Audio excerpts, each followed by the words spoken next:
ప్రపంచ ప్రఖ్యాతిగాంచిన శాస్త్రవేత్తలలో 98% దేవుని పరిశుద్ధాత్మ జ్ఞానం పొందుకొని కనిపెట్టినవే ఈరోజు అందరూ వాడుకొని వెలగబెడుతున్నాయి. మందుల దగ్గర నుంచి, గుండు సూది దగ్గర నుంచి, పైకి ఎగిరే రాకెట్ దాకా కనుగొన్నవన్నీ కూడా, ఫ్లైట్ దాకా ప్రతిదీ కనుగొన్న వారు ఎవరో తెలుసా? విద్యుత్తు, లైటు, బల్బు, ఫ్యాను. నువ్వు బట్టలు వేసుకున్నావు కదా, ఇది కుట్టినటువంటి టైలరింగ్ మిషను. నువ్వు ఏదన్నా చెప్పు, కనుగొన్న వారందరూ ఎవరో తెలుసా? ఎంక్వైరీ చేసుకోండి. క్రైస్తవులు. మేధా సంపత్తి, జ్ఞానం, విచిత్రమైనటువంటి ఆలోచన శక్తి ఎక్కడి నుంచి వచ్చింది? కొంతమంది ఎగ్జామ్ రాయడానికి అదురుకుంటారు. నాకు చదవలేదు, నాకు జ్ఞానం లేదు, అది లేదు, ఇది లేదు. పిచ్చి మొగమా, నువ్వు చూడాల్సిన ఏవో చూసుకొని వెళ్ళు. 10th ఎగ్జామ్స్ కానీ ఇంకొకటి దాన్ని, ఇంకో దాన్ని, దేనికైనా సరే ప్రార్థన చేసుకో. ఆదరణకర్త నీవు నాకు తోడై ఉండు నాయన, నా జ్ఞానం ఇవ్వని ప్రార్థన చేసుకో. బ్రతుకు పరీక్షలోనే నిన్ను గెలిపించే దేవుడు ఎగ్జామ్లో నిన్ను గెలిపించలేడా? కొంతమంది వచ్చి అల్లాడిపోతూ ఉంటారు. అన్నయ్య 10th ఎగ్జామ్స్ వస్తున్నాయి అన్నయ్య. ఏం కాదు, యేసునామంలో హల్లెలూయా. ఆయన ఇస్తాడు నీకు జ్ఞానం. ప్రార్థన చేయి. అలాగని నిద్రపోవకు. చదవాల్సిన చదువు దేవుని మీద ఆధారపడు. విజయం నీదే. ప్రియులారా, మానవాతీతమైన జ్ఞానం నిజమా కాదా నేను చెప్పింది? ఇప్పుడు మనం వాడుకునేవన్నీ కనుగొంది ఎవరు? ఎలా సాధ్యమైంది వాళ్ళకది? అందరిలాగా ఆలోచించారా లేదా భిన్నంగా ఆలోచించారా? రైట్. ఆ ఐడియాలజీ ఎక్కడి నుంచి వచ్చింది? వారు క్రీస్తునందు విశ్వాసం ఉంచారు, దేవుని ఆత్మ వారి మీద నిలిచాడు, వారికి ఆ జ్ఞానం అబ్బింది. ఇది రహస్యం. కుటుంబాన్ని కట్టుకోవడానికి జ్ఞానం ఆయన ఇవ్వగలుగుతాడు. సమాజాన్ని బాగు చేయడానికి కావలసిన జ్ఞానం ఇవ్వగలుగుతాడు. సంఘాన్ని కట్టడానికి కావలసిన జ్ఞానం ఇవ్వగలుగుతాడు. సమస్తం ఆయన దగ్గర ఉంది, ఇస్తాడు. గనుక ఈ విషయాన్ని మీరందరూ గుర్తించాలి. దేవుని పరిశుద్ధాత్మను అడగమన్నాడు.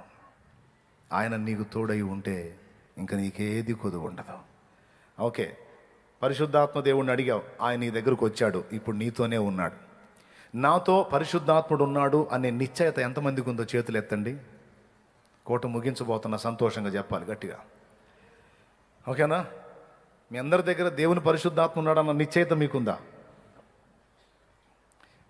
బాప్తీసం పొందిన వాళ్ళందరూ చేతులు ఎత్తండి. రైట్, దించండి. పొందనోళ్ళు చేతులు ఎత్తండి. ఇంకా నేను పొందలేదు అన్నయ్య అన్నోళ్ళు చేతులు ఎత్తండి. నేనేం మిమ్మల్ని ఎగతాళి చేయలే, భయపడకండి. సరిగ్గా చేయెత్తాలా ఇలా. ఓకేనా? ఒకసారి లేచి నిలబడండి. మీరు జస్ట్ మీకు నడుము లేపులు లేకుండా. బాప్తీసం పొందనోళ్ళు లేచి నిలబడండి, ఏమనుకోవద్దు, లేచి నిలబడండి.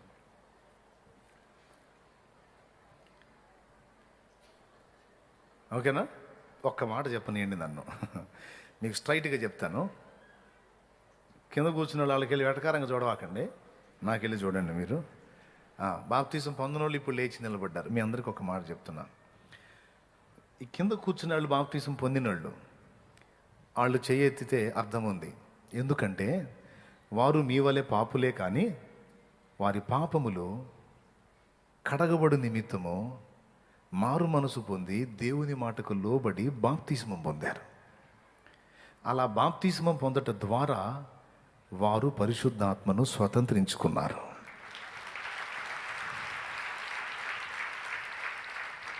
నువ్వు ప్రభువుని ఎరుగున్నావు, కాస్తో కూస్తో తెలుసు, కానీ ఇంకా మారు మనసు పొందలా.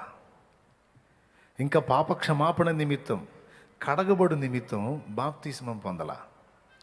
ఒక చిన్న మాట మిమ్మల్ని అడుగుతా.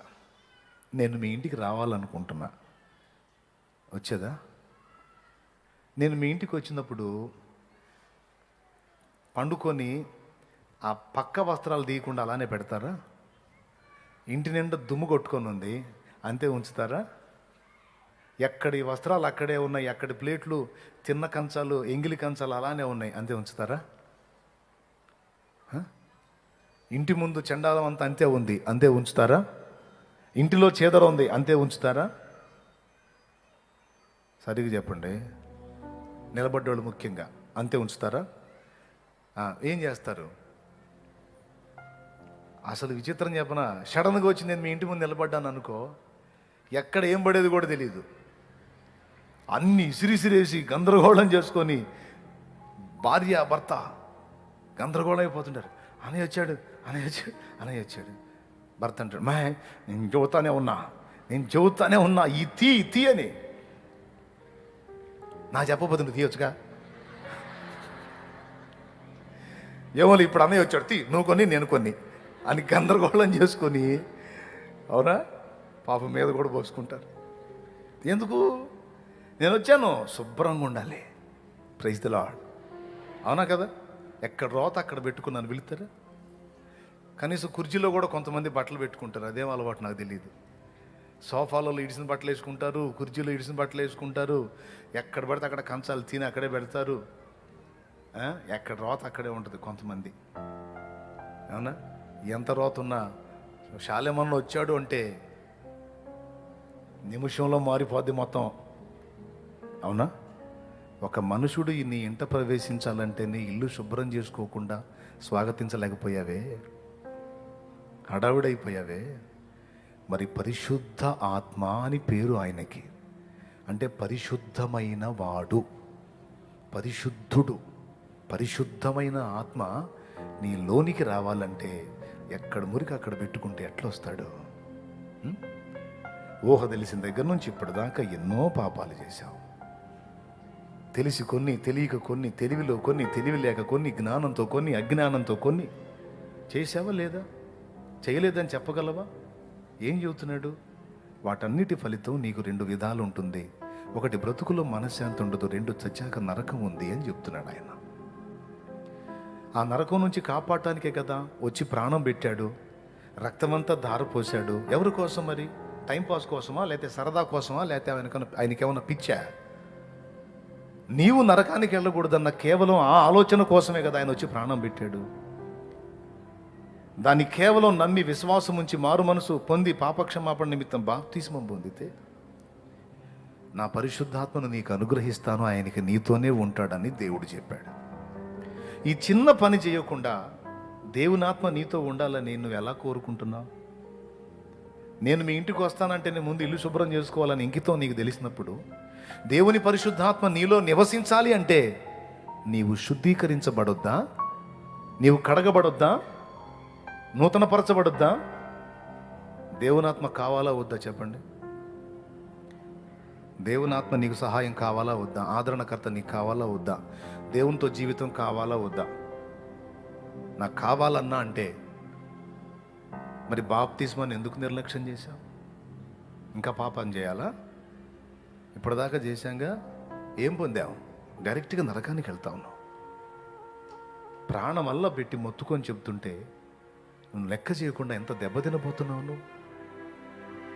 నీ పాపములు కడగబడు నిమిత్తము, పరిశుద్ధాత్మ నీ లోనికి వచ్చి నిన్ను నడిపించు నిమిత్తము నువ్వు తప్పనిసరిగా బాప్తిస్మం పొందాలి.